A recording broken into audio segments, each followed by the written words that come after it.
It began as an urban legend whispered on night shifts and bus rides, a lonely newspaper kiosk that appeared on a dimly lit sidewalk, exactly at 2:03 a.m., stayed open for 1 hour, then disappeared without a trace. No owner, no vendor, just the scent of old newsprint and the flicker of a single neon sign reading 13. I never believed in that kind of nonsense until the night I took a late walk home after working at the radio station. The streets were empty, blurred by light rain. Most shops were dark and shuttered. I passed the familiar corner where the kiosk was supposed to appear. Nothing but a cracked pavement and a stray puddle reflecting a lone street lamp. I glanced at my watch. 2 o'clock. 2 in the morning. I scoffed at the whole legend. Maybe if a story reminded me that life could surprise you at any time. I felt a sudden chill and raised my gaze. There it was, the kiosk. Not 50 meters ahead, but right in front of me. The flicker of yellow neon spelled out 13. A single bulb illuminated a shelf of old newspapers and magazines dated yesterday, the day before, last week. I swallowed hard. The rain hissed quietly on the pavement. I held my breath and stepped closer. There was no vendor. No person anywhere. I peered inside through the plexiglass window. The papers were bundled neatly, stacked in alphabetical order, with dates that made no sense. Some were from 2 days ago, others from 3 years ago. The magazines included issues I remembered reading in other people's homes as kid, 2001, 2005, even a 1983 edition of a famous entertainment magazine. I tried jiggling the front door handle. It was locked, but the kiosk was half open. The air smelled like ink and mold, a rich smell that pulled me in. My phone vibrated, a text from the station manager, asking if I'd cover the morning shift. Just after I looked away, the neon flicked off briefly, then back on. I blinked, and that's when I realized the puddle beneath me had disappeared. Under my feet wasn't rain-slicked asphalt but bare earth. Mud. I looked up again. The kiosk remained, but there were no street lamps, no road. Just poles of darkness around me, and the yellow 13 shining in the void. My pulse raced. I stepped back. The neon buzzed. Behind me, silence. I took another step. Splash. I'd stepped off pavement into water. But when I reached down to feel it, it wasn't water. It was liquid ink. Thick black smearing across my shoe. I jerked away and looked again. The kiosk remained the same, immovable, sinister. Time was ticking. 2:03 hit on my phone. A resonant click echoed from inside the kiosk. The old papers rattled as if touched by a breeze. My breaths came fast. 2:04. The neon buzzed louder then dimmed. On one of the shelves, I noticed a single headline that made me freeze. Today's edition, tomorrow's news. The headline screamed in bold, my heart hammered. I leaned forward, drawn to the words. I reached for the door.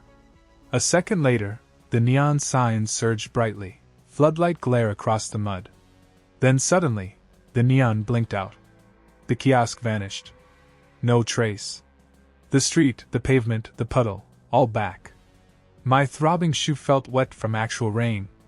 My phone slipped from my hand. 2:10 a.m. The street lamp above me flickered back on. Closed shops lined my path. No kiosk, no mud. I looked back once, expecting the yellow 13, but there was nothing. Just silence and reflections on wet asphalt. I chalked it up to exhaustion. Maybe the radio equipment malfunctioned, or I was hallucinating after long hours on air. But when I got home, the station manager had left a note. "Don't forget, you're on the air tomorrow. And I found this on your desk." He attached a newspaper clipping. Headline in bold, same font, same strange date. Today's edition, tomorrow's news. From the kiosk. If such a thing ever existed. Some sounds don't belong in this world. It was a Friday night. My phone buzzed with a number I didn't recognize, no caller ID, no country code. Just a string of sevens. The call cut before I could answer, But it left behind something stranger, a new ringtone. I hadn't downloaded it, hadn't set it. A cold, chiming melody I couldn't stop hearing in my head, even when the phone was silent. I tried deleting it. The option wasn't there. Every time someone around me's phone rang, I'd hear the same eerie chime overlaying their ringtone. At first, I thought it was a trick of my mind, or my phone picking up stray signals. But then the ringtone started playing in places where no phones existed: empty corridors at work, deserted streets at night, even inside my bedroom at 3 a.m. It wasn't loud. That's what made it worse. It was faint, like a lullaby half remembered, creeping in from some dark corner. That night, unable to sleep, I stared at my phone. 3:06 a.m. A message popped up. "Do not turn around." I froze. My room felt too silent. No wind, no cars, no hum of the fridge. Nothing. I held my breath. The ringtone chimed again, this time louder, clearer. Coming from behind me. I spun around, heart pounding. The room was empty. I picked up my phone. The message was gone. No trace in my inbox. But now, something had changed. Every time the ringtone played, something shifted around me. Once, a picture frame on the wall turned to face the opposite direction. Another time, my reflection in the mirror blinked a beat too late. Once, I saw a figure in the corner of my eye vanish when I moved. I started avoiding phone calls. Switched to silent mode. But the ringtone came anyway, from nowhere. In the car, in elevators, inside crowded places. People around me began acting strange too.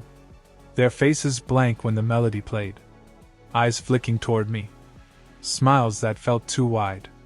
One coworker whispered, "Answer it next time, or it won't stop." I stopped sleeping. My pulse quickened every time my phone lit up. The ringtone would creep into my dreams, leading me through pitch-black hallways, towards a room where an old phone sat, endlessly ringing. A week in, my phone vibrated again at 3:06 a.m. The same number. I stared at it, sweating. This time, I picked up. The voice on the other end wasn't human. It sang the melody, slow and broken, like a music box decaying. Then it spoke one sentence. "Look outside your window." I didn't want to. God, I didn't. But something about the voice rooted me in place. I turned my head. And there, in the reflection of the glass, was my own face. Smiling back at me. But I hadn't moved a muscle. And as I watched, my reflection raised my phone to its ear. It was still ringing. I don't know when it started. Or maybe I do. Maybe I just refuse to admit it, because if I acknowledge the exact moment it began, then I have to accept that everything since then has been real. And I desperately need to believe it's not. It began on a night like any other. Quiet. Empty. I was sitting in my room, scrolling through old pictures on my phone, pictures of places I didn't remember taking, with people I didn't know. That's another story. I'd gotten used to weird glitches, files appearing and disappearing. But that night, something felt different. The air had a pressure to it, as though something heavy sat on my chest even though I was alone. Then I felt it. A presence. Not the usual sense of being watched. No, this was inside me. As though a tiny, invisible eye had opened somewhere deep in my mind. I could feel it blinking, adjusting, observing everything through me. I froze. My breath hitched. The room felt smaller, darker. And then came the voice. Not from around me, but from inside my head. A whisper, not in words but in pure, raw intent. "You see me now." I don't remember falling asleep, but I woke up at 3:03 a.m. sharp. My head was pounding, my ears ringing. And when I looked in the mirror, my reflection wasn't quite right. It smiled when I wasn't smiling. Its eyes didn't blink when mine did. And worse, I saw something else reflected behind me. A shape. Thin. Tall. Eyes where no eyes should be. I spun around. Nothing. But the sense of being observed never left. Every time I blinked, I swore I could still feel it, an unseen gaze perched just behind my thoughts. The next day, things escalated. I started knowing things I shouldn't know. The color of a stranger's thoughts. The exact time someone would call me before my phone even lit up. I saw glimpses of people I'd never met, things they were about to do, terrible things. I tried closing my eyes, hoping sleep would dull the awareness. But even in my dreams, the eye was awake. I dreamed of long, endless corridors filled with doors, each one pulsing with a soft, wet sound. Behind every door, an unspeakable horror, and behind it all, something watching me through every crack and gap. I stopped eating. Stopped speaking. Because every word I spoke felt like it wasn't my own. As if it was using my voice. The people around me began to fade, their faces becoming blurred smudges, as though they were already forgotten memories. And then, the messages started. On my phone, my walls, my ceiling. Written in languages I didn't recognize, but somehow understood. We see through you. The third eye is open. One night, as I lay in bed, trying to drown out the incessant watching, I heard a knock on my window. I live on the 6th floor. I didn't look. I couldn't. But I knew what was there. And now, so do you. Because the third eye doesn't close once it opens. And if you've made it this far, it's already watching you too. The three of them, the kiosk, the ringtone, the third eye, I thought they were separate horrors. But there's something weaving them together.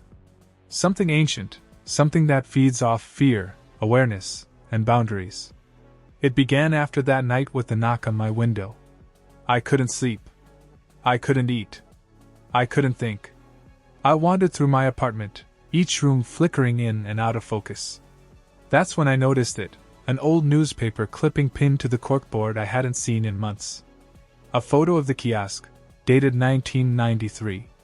Underneath, with shaky handwriting, their feeding ground.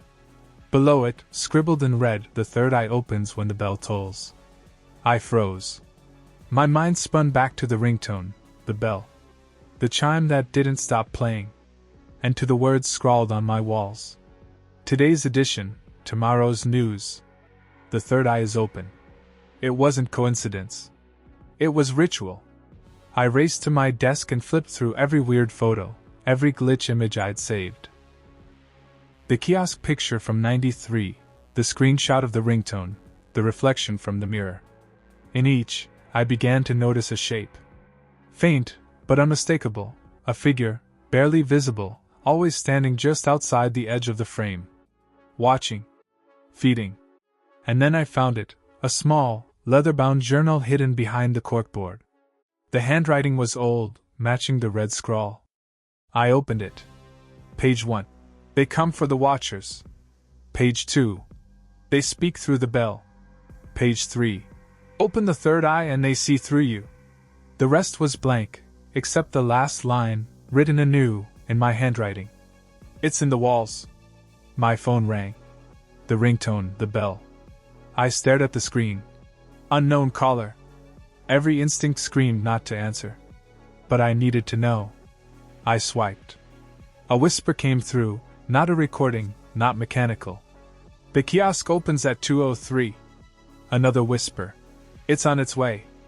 I looked out the window. Shadowed figures moved across the roofs.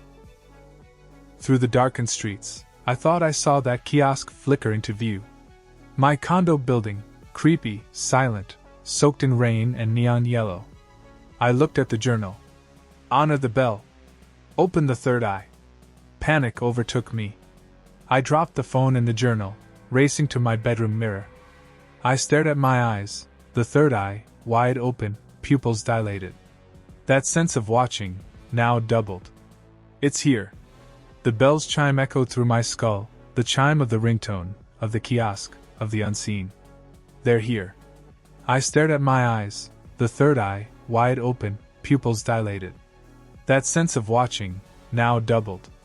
It's here. The bell's chime echoed through my skull, the chime of the ringtone, of the kiosk, of the unseen. They're here. And if you're hearing this, it means they've found you too. Don't leave this video. stay with us. Hit like. Subscribe. It keeps them distracted. For now. They said the fourth story will circle it all. But I realize the stories aren't ending. They're just beginning. I don't know how long I've been sitting here. The air feels heavier now. I hear them, the faint shuffle of papers, a distant ringtone, and something breathing. All at once. I look at the clock on the wall. 3:13 a.m. Not 3:12. Not 3:14. Exactly 3:13. A cold shiver runs down my spine. That number, where have I seen it before? The newspaper clipping. The ringtone timestamp. The mirror in my apartment. It's all connected. I stand up, the floor creaks beneath my feet, and in the reflection of the window, a figure. Not outside. Behind me. I spin around. Nothing. But the phone rings again. That same tune. That cursed melody from the second story. I don't even own a landline, but it's ringing. Loud and shrill. I move closer, each step heavier than the last. The caller ID reads, Booth No.13. My blood runs cold. I pick up. A voice whispers, I see you now. Then silence. And in the silence, a knock. 3 knocks. I rush to the door. I already know what I'll find, but some instinct forces me to open it. On the floor, an old brass key. Its teeth rusted, its handle shaped like an eye.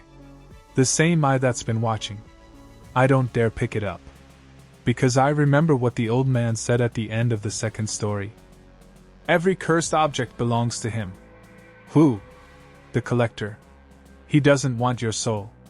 He collects your fear, piece by piece, through cursed things, strange sounds, impossible places. He waits for those who believe, those who watch too long, those who think it's just a story. And tonight, he found me. I look into the mirror, my reflection grins. It's not me. And before everything turns black, I hear the voice again. If you're listening to this, like, subscribe, they can't take you while you're one of us. The screen flickers. End of transmission. But it's already too late.